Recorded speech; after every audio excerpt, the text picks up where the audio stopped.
이제 오늘 우리가 묵상할 핵심 주제를 살펴봅니다.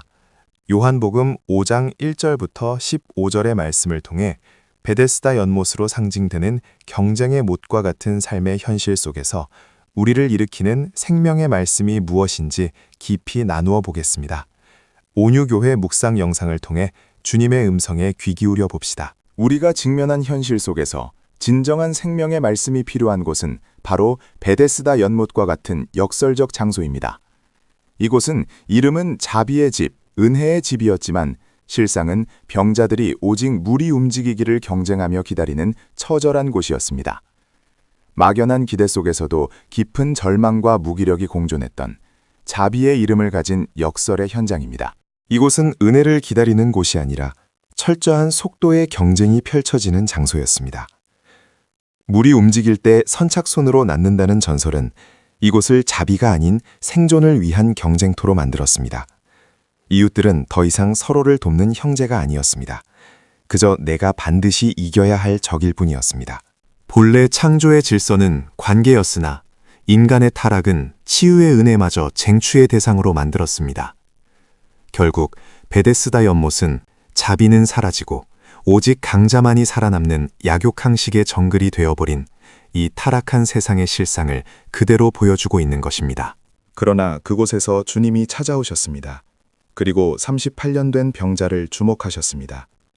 주님은 단순히 그의 육체적인 질병만이 아니라 그 긴 세월 동안 굳어버린 좌절과 체념, 그리고 완전한 무기력함까지도 꿰뚫어 보셨습니다.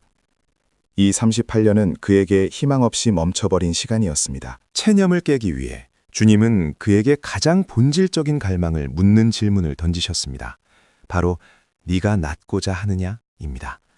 이것은 그의 육체적 질병을 넘어 긴 세월 속에 굳어 죽어버린 내면의 소망을 다시 깨우시는 거룩하고 강력한 초청이었습니다. 그런데 정작 그 환자는 치유를 갈망하는 대신 조건을 제시했습니다. 나를 넣어줄 사람이 없다며 환경과 주변 사람 탓만 했고 낫고 싶습니다 라는 가장 중요한 대답을 놓쳤습니다. 그는 치유의 은혜조차 냉정한 경쟁 구도로만 이해하고 있었던 것입니다. 38년이라는 오랜 시간은 그의 사고방식마저 완전히 굳게 만들었습니다. 예수 그리스도라는 놀라운 가능성이 눈앞에 있었음에도 불구하고 그는 여전히 세상의 방식과 조건만을 탓하며 자신의 왜곡된 시선과 핑계 속에 머물러 있었습니다. 그는 자신의 낡은 믿음에 갇혀 있었습니다. 하지만 예수님은 그를 경쟁의 물로 다시 돌려보내지 않으셨습니다. 예수님은 그에게 명확히 선포하셨습니다. 일어나 걸으라. 기적은 움직이지 않는 물에서 발생한 것이 아니라 창조의 능력을 가진 말씀이 직접 그에게 임했기 때문에 일어났습니다. 생명은 장소나 조건, 환경이 아닌 예수 그리스도의 말씀에서 비롯됩니다. 예수님께서 일어나라고 명확히 선포하신 순간 그 명령 앞에서 38년 동안 그를 묶어두었던 질병과 무기력과 좌절의 패배의식이 완전히 무너져 내렸습니다. 예수님의 치유 역사는 공교롭게도 안식일에 이루어졌습니다. 제목처럼 이날은 단순히 창조의 기념일이 아니었습니다.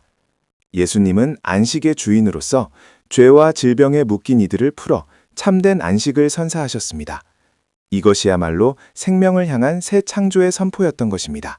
유대인들은 생명의 회복보다 안식일 규정을 더 중요하게 여겼습니다. 그들은 규정에 갇힌 이상한 신앙에 사로잡혀 있었습니다.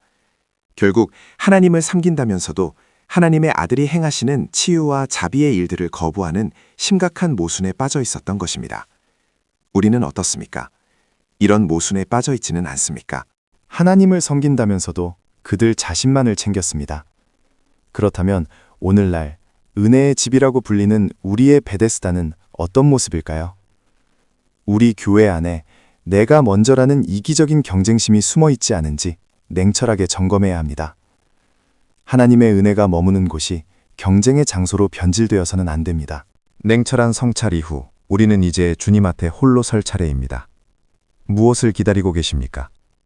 남 탓과 환경 탓을 멈추고 자기 자신에게 근본적인 질문을 던져보십시오. 당신은 그저 막연한 물을 기다리고 있습니까?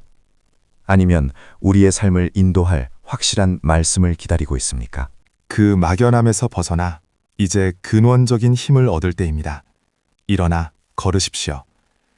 환경 탓, 운명 탓을 하던 경쟁의 못결을 떠나 진정한 말씀 앞에 설 때입니다. 일어나 걸으라는 그 음성을 들을 때 굳어진 우리의 삶은 치유되고 비로소 참된 변화가 시작될 것입니다.